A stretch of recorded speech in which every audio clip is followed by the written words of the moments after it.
Mark Few received an Olympic ring and promptly got Gonzaga into sole possession of second place in the WCC with a big-time win over San Francisco on Thursday.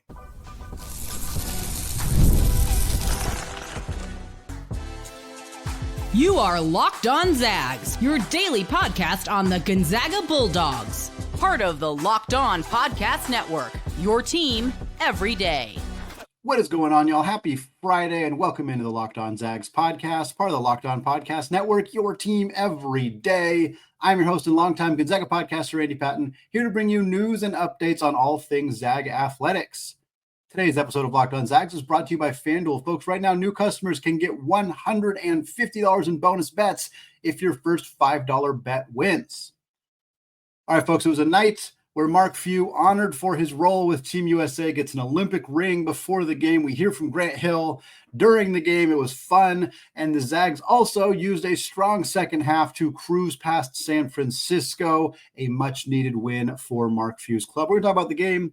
We're going to talk about our keys to victory, what happened, what the Zags did well, a few things that they didn't do so well, a few things we saw that maybe to keep an eye on going forward this season. Plus, taking a look at Pepperdine as they are the upcoming opponent for Gonzaga on Saturday. Take a look at what the Waves have done since Gonzaga last played them much earlier in conference play. Plus, the Lady Zags picking up a huge road win at Gill Coliseum against Oregon State in overtime. We'll talk about that and what's coming up next for that team as well.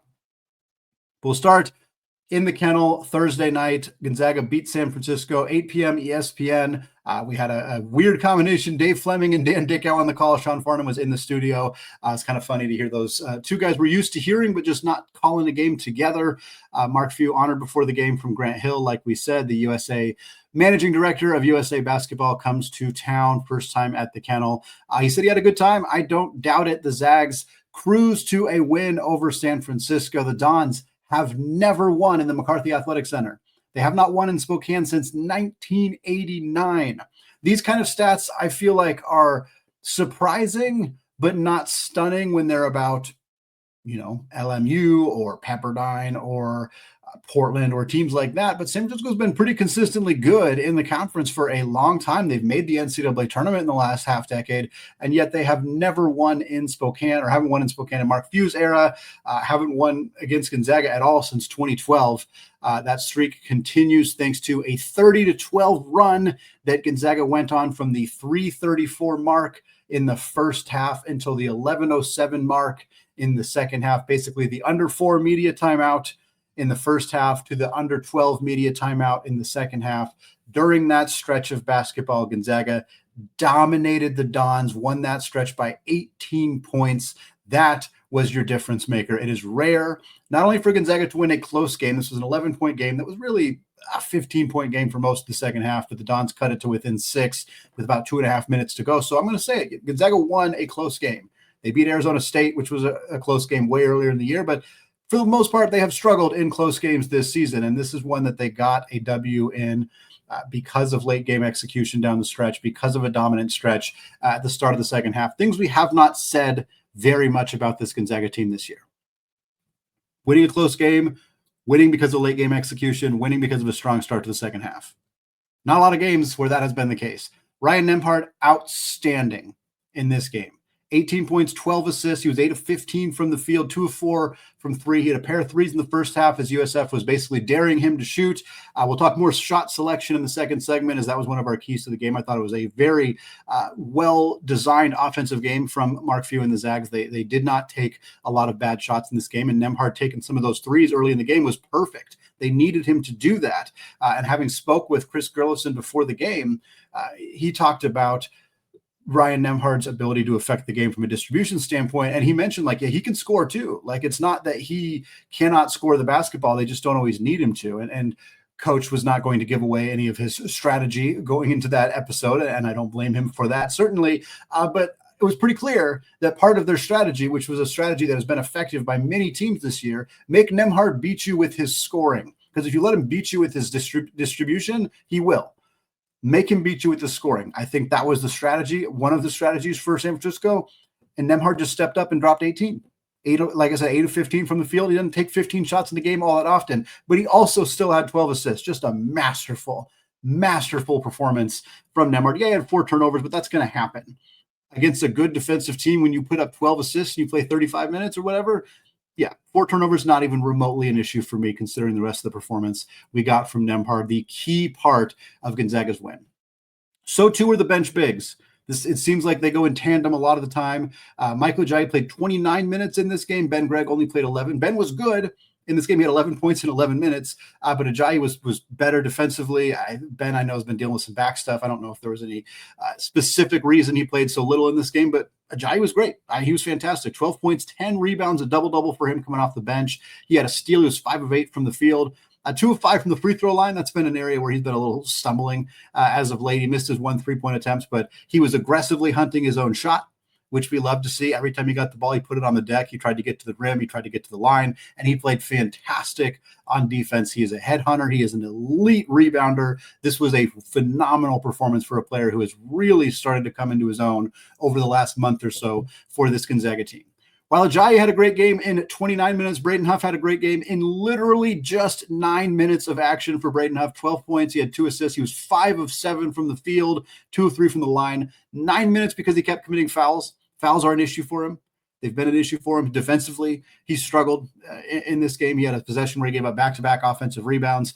He committed some not very smart fouls and was limited to just 9 minutes. It did not matter because Graham Ike was great, and we'll get to that later in the show. But for Braden Huff to score 12 points on 7 shot attempts in 9 minutes is phenomenal. He has always been a very efficient, very kind of get him the ball and let him go to work quickly type scorer, a microwave type off the bench. And he was crucial in this game, even in a limited amount of playing time. And then speaking with the bench, Emmanuel Innocente, phenomenal game from him. I will always shout him out when we can, because the stats are never going to jump out. For late folks, people on the East Coast who maybe didn't watch this game, who were looking at the box score, you're going to see Ike had 18 and 13. You're going to see Nembhard at 18 and 12. You're going to see, if you read any recap articles, check out the instant reaction piece written by yours truly. I'll link to it in the show notes. You're going to see, the kind of traditional names that pop out, and you're going to see Ajayi. But Innocente's numbers aren't necessarily going to pop on the screen. But his defense was so huge in this game. In the first half of this game, Marcus Williams, who is San Francisco's probably second best player behind Malik Thomas. Malik Thomas, by the way, fantastic in this game, 26 points. He is a very elite basketball player. But Marcus Williams, he had 8 assists in the first half. He was making things happen. He was distributing the ball. He was getting out transition opportunities, throwing it ahead, getting 3-point shooters open looks. Like, he was controlling the game the way that Ryan Nembhard controls the game, with, again, 8 assists in the first half. He didn't have a single assist in the second half of this game, because the Zags put Emmanuel Innocente on him and said, I want you to know everything that dude ate for dinner tonight, be right in his grill all game long. And that is what Innocente did. And it completely threw off the San Francisco offense. They were out of sorts. They had 3 shot clock violations in the second half of this basketball game. They were getting on many of the possessions where they weren't getting shot clock violations, it was late shot clock, fadeaway mid-range jumpers. Gonzaga will take that 100 times out of 100, and it worked. Completely slowed this team down. Innocente, huge part of that. He drilled a 3-pointer late in the first half, a phenomenal pass from Caliph Battle. Caught it all the way across the court. Innocente was wide open, drilled a 3, beautiful shot. He also had 3 boards as well. Really great game from Innocente. Gonzaga I don't want to say they don't win this game without him, but the impact he had on flipping this game in the second half was monumental. Some of the not so good stuff for Gonzaga was a really slow start. Great start to the second half. Great finish. Pretty awful start. I don't remember ever seeing Gonzaga go to the first media timeout without scoring. I literally do not remember this happening. They were down 7-0. Their defense was good even early in this game, but in the first 4.5 minutes of this game, Gonzaga did not score. They were 0 of 5 from the field. They had 3 turnovers. They were trying to force feed Graham Ike the ball, which is what we thought they would do, and but San Francisco was ready. They were forcing Nembhard to make that pass from really tight quarters, and they charged Ike with all of the turnovers. He had 4 turnovers in this game. A couple of them, I don't know if they should have been charged to Nembhard. It's tricky to make that call, but there were passes that nobody would have really been able to handle that Ike didn't handle, that I was like, okay, I guess it's on Ike, but it wasn't exactly his fault. Regardless, Gonzaga didn't score in the first 4 minutes of this basketball game. That's not good. worked out. They still scored 88 points. That's pretty darn good. But slow starts are still an issue for Gonzaga. Glad they didn't have that issue in the second half. The Zags were 5 of 8 from the free throw line in the first half, which is not great, but they finished the game 11 of 15 in the second half, overall 16 of 23. Can't really complain. Made them when they needed to down the stretch. There's a double technical on Ryan Nembhard and Marcus Williams. Don't really know what happened there. The broadcast crew didn't really seem to know what happened either. A lot of technical fouls this year.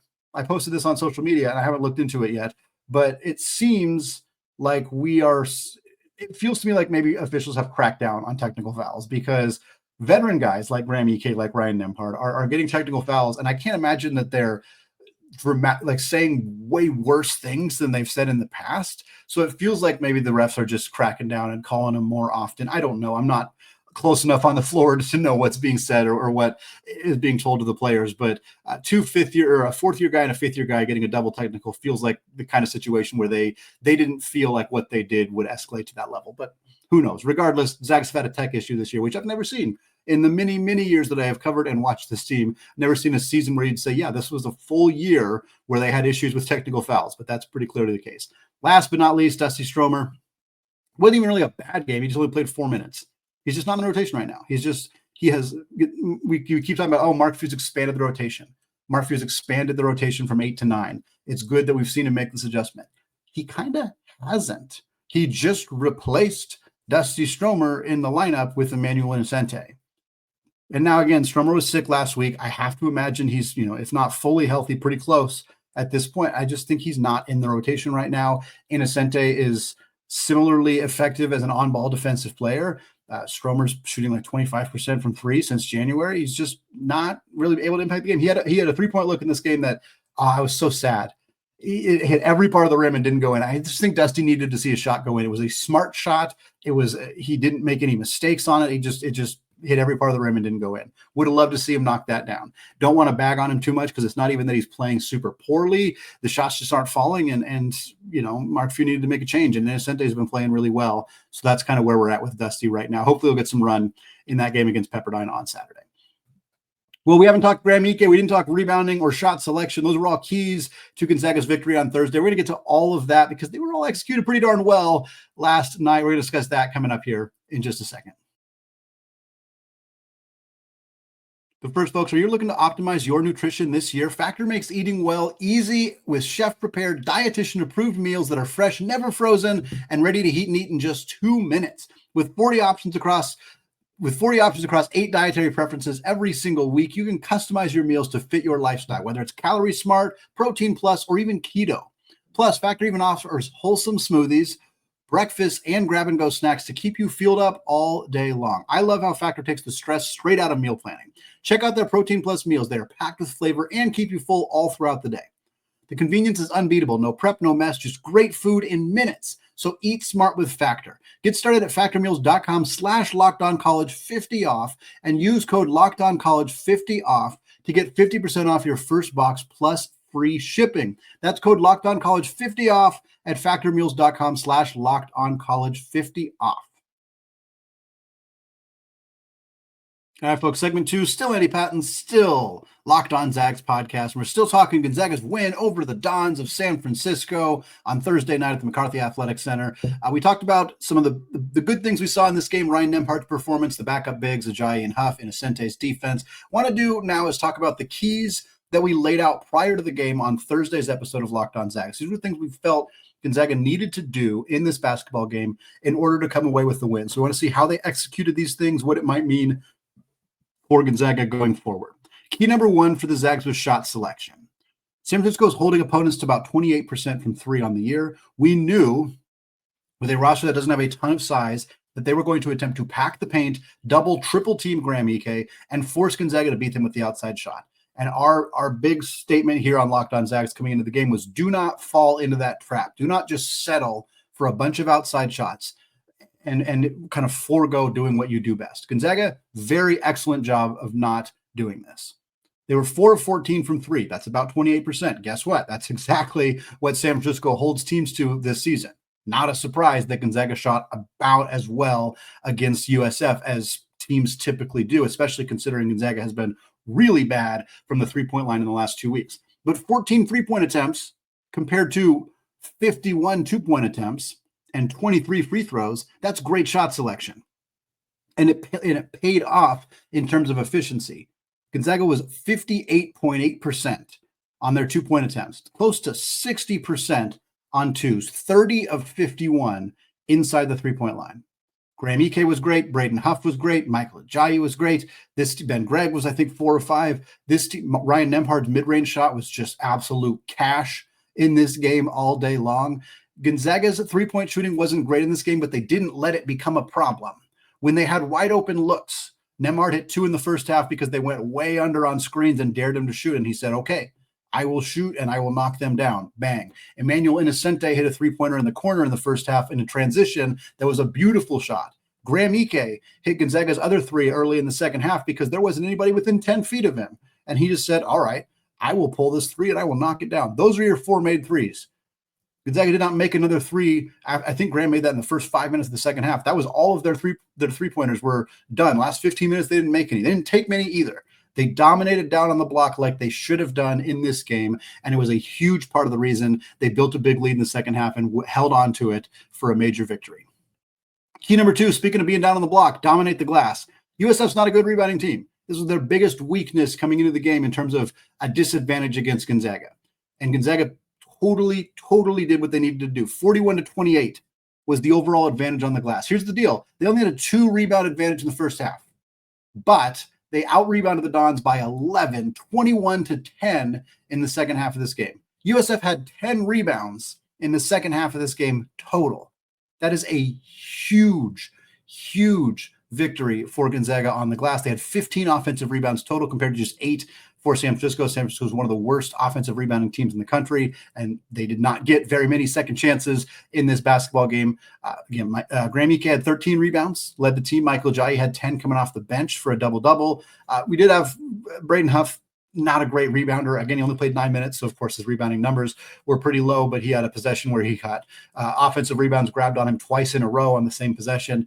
Still not a huge strength of his and something to keep an eye on going forward next year. If we assume Graham Ike is going to move on, that rebounding in the front court might be something we want to keep an eye on for Gonzaga, as it's not a huge strength of Huff's at this point. But for Gonzaga, this was an advantage they needed to take in this game, and they did, and it helped lead to the win. Key number 3 was disciplined perimeter defense. We spoke a lot about Malik Thomas coming into the game. Malik Thomas, very good at getting to the free throw line, very good three-point shooter, burgeoning skill set as a passer, great at driving to the lane, just a player that was going to be tough for Gonzaga. And he had a great game. He had 26 points, but he's 7 of 17 from the field, not super efficient. A lot of his points to the free throw line, knocked down 4, I think, out of his 8 made three-pointers. But San Francisco, they shot okay. 9 of 27 from 3. 9 made threes is a good number, but 27 attempts is quite a bit, only 33%. They were 26 of 60 overall, so under 50% from the field in this game. Overall, I thought Gonzaga's defense was pretty good. It was sloppy in the first half. Malik Thomas drilled his first 2 3-point attempts. Robbie Beasley had a 3-point attempt early on. He had a really good first half in particular. There was multiple possessions where San Francisco got out in transition and found 3-point shooters. It was reminiscent. It reminded me of playing Mark Pope era BYU teams in the WCC, where they would just get out in transition. Everybody would space the floor. They'd have 4 or 5 3-point shooters all on the wing, and whoever had the ball would be able to find somebody. And Gonzaga was running around with the chicken with their head cut off. Gonzaga looked like that a little bit in the first half of this game, and it was worrisome because San Francisco can get hot. They don't have a lot of great three-point shooters, but they got a couple.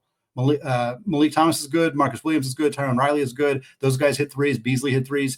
And it was a little nerve-wracking. But then they locked the heck down, starting late in the first half into the second half. Emmanuel Innocente was a huge part of it. We already talked about that. We had the two possessions where they forced a shot clock violation. Out of 3, it was like 3 possessions in a row they got to stop. 2 of them were shot clock violations. One of them was, I think, a Marcus Williams or a Malik Thomas, like fadeaway, ugly mid-range jumper on 3 straight possessions. And in the second half, their defense just dominated.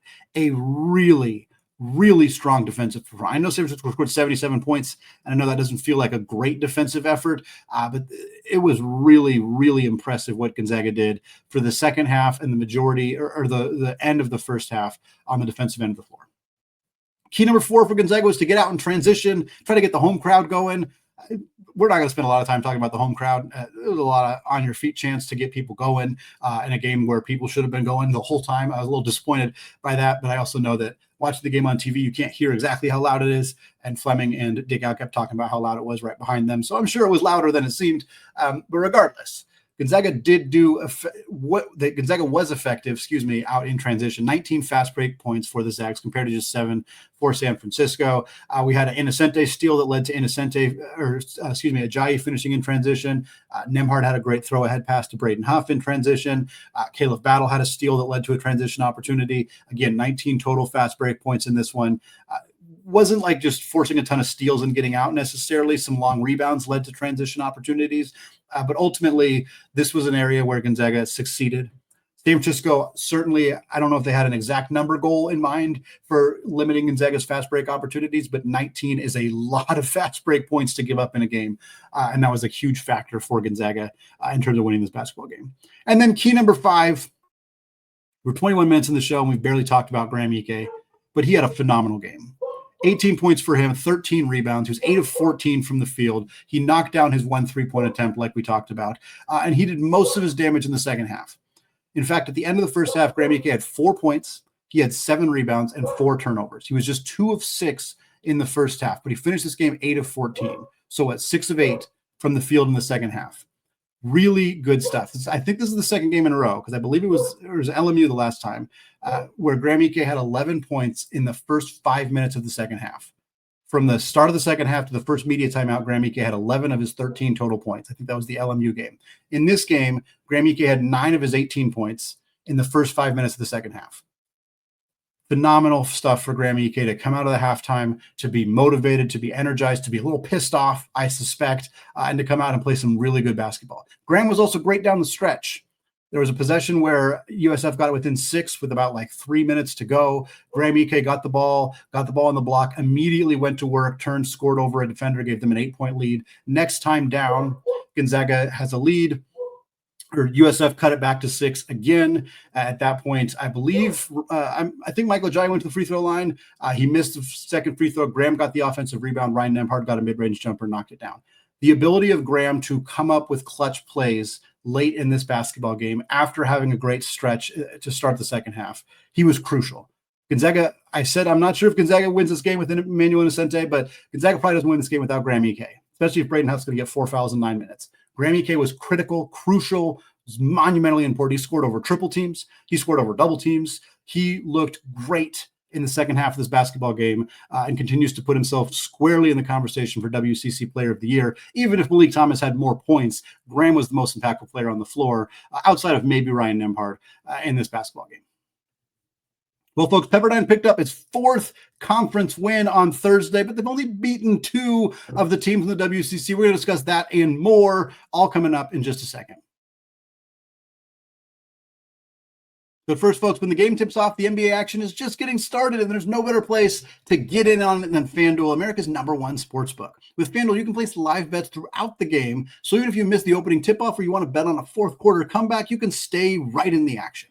And if you're looking for a bigger payout, you can even combine your live bets into a same-game parlay. It's great because when you win, you get paid instantly.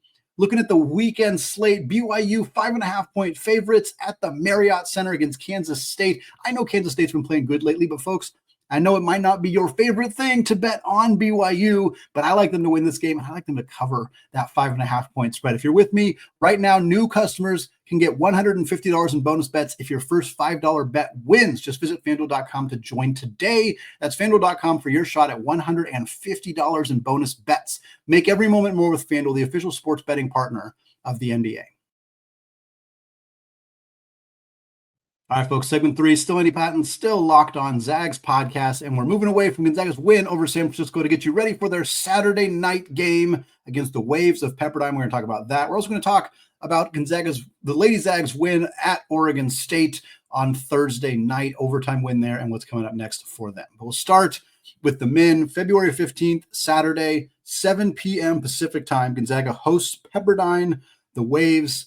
This game will be on ESPN Plus. It'll be on KHQ for those in the Spokane market. It'll be on Fox 13 Plus for those in the Seattle market. We've gotten into a routine and a rhythm with these ESPN Plus games, so hopefully no major issues in terms of being able to watch this basketball game on Saturday night. Zags beat Pepperdine 89-82 back in their WCC opener on December 30th. Definitely not a score we were expecting. Gonzaga had a big lead most of this game, but Pepperdine chipped away. They had a nice run in the second half. Moe Odom went nuclear in this game. He finished with 24 points and 8 assists. He went crazy in the second half of this basketball game. And honestly, it was about a month after this, maybe not quite a month, maybe like 3 weeks after this, that Mark Few made the switch to have Emmanuel Innocente be a bigger part of the rotation and ultimately the starting lineup for a time. But this was kind of one of the first games where we saw an inkling of that, because Moe Odom was just killing the Zags in the second half of this game. And Innocente came in and forced a turnover pretty much right away on Moe Odom. And I think that was a kind of a catalyst for potentially seeing Gonzaga's path of like, hey, maybe this is a player that should play a little bit more because of what he brings on that end of the floor. Freshman Jackson Oliveira had 27 points for Pepperdine as well, just 2 monster performances from 2 of their guys. But Braden Huff, phenomenal in this game, 19 off the bench for the Zags. The Zags were 2 of 15 from 3. They have been a struggling three-point shooting team for a while. That is certainly one of their more pitiful performances from beyond the arc. This was the Michael Ajayi performance that led to him getting benched. After this, he had 4 turnovers in just 11 minutes, 2 of them very early in the second half, and he got benched and did not play the rest of the game. Thankfully, he has been turning it around since then. Now he gets an opportunity at home when he's been cruising, coming off of a great game against San Francisco, to play his old team again. I'm sure he's as licking his chops to show some revenge and to get a really nice performance after not playing well against them the first time. There's also Ryan Nembhard, probably his worst game of the season. He had 9 points, 3 assists, 6 turnovers, was 4 of 15 from the field. Expecting better for a lot of Gonzaga's players in this game. The Waves 10-16 in conference play, 10-16 overall. They are 4-9 in the WCC, but their only conference wins, they beat Pacific twice, they beat San Diego twice. That's it. Those are arguably the 2 worst teams in the conference. Pacific just got themselves a huge win over LMU. They're probably ahead of Portland, although Portland just beat Oregon State on Thursday. So there's kind of a 4 teams all vying for those bottom spots. But for the Waves, only beating Pacific and San Diego kind of proves that they're not too far from the bottom in this conference. Their best non-conference win was New Mexico State on a neutral site. Ken Pom currently has New Mexico State 170th. Moe Odom averaging 11.7 points, a little over 7 assists. That's phenomenal, and most years would lead the WCC, not leading the WCC this year, of course, because of Ryan Nembhard. Odom also averages 1.5 steals, shoots about 36% from 3. Stefan Todorovic, transfer from San Francisco. He's been their leading scorer all season long. He was good, but not great against Gonzaga last time out. He had 19 points, or he's averaging 19 points, 6 boards, 2.3 assists, shooting about 39.5% from 3 on the year. Curious what Gonzaga does in this game. It's their last Q4 game of the season. Curious if we'll see them try some new things, maybe try a zone, maybe try to get Stromer back in a groove as he's been struggling. Maybe he gets some more run. Maybe you get some rest for Ben Gregg. Maybe you get some rest for Graham, for Ryan, for guys like that. Get a longer run for Innocente, maybe get some Junsuk Yo action. Again, I think it'd be great to see Stromer play 10-plus minutes, try to get back into his groove, because for Gonzaga, you're playing an 8-man rotation right now, but you have 9 guys who are capable of playing on this team, and you're going to want all of them playing at or near their best if you want to keep that Sweet 16 streak going. So this is a good chance to get Dusty going back towards what he was earlier in the season. Real quick, Lady Zags beating Oregon State in overtime, 66-62. Yvonne Ejim, what a performance from her. 31 points, 9 rebounds. She was 12 of 24 from the field. She played 41 minutes in this game. Just an absolute dominant performance from one of the most dominant players who's ever worn a Gonzaga uniform. Allie Turner had 13. Nobody else on this Gonzaga team had more than 7.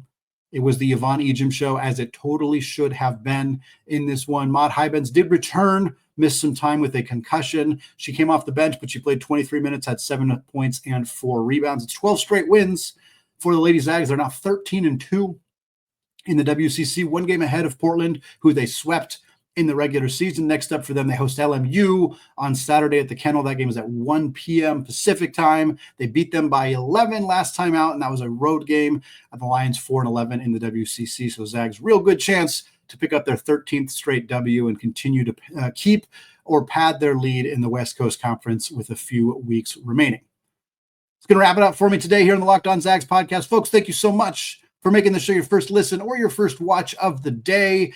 Special shout out to the everyday listeners. Thanks for those of you who have checked out the Locked On Zags Discord channel and those of you reading the content being written about Gonzaga at athlon.com. Again, there's a link in the show notes for those of you who want to check that stuff out. We'll be back on Monday, recapping Gonzaga's game against Pepperdine, getting you ready for the week ahead with that road game against Washington State coming up midweek. Thanks again, folks. Have a fantastic rest of your day and a great weekend and a happy Valentine's Day. And, of course, as always, go Zags.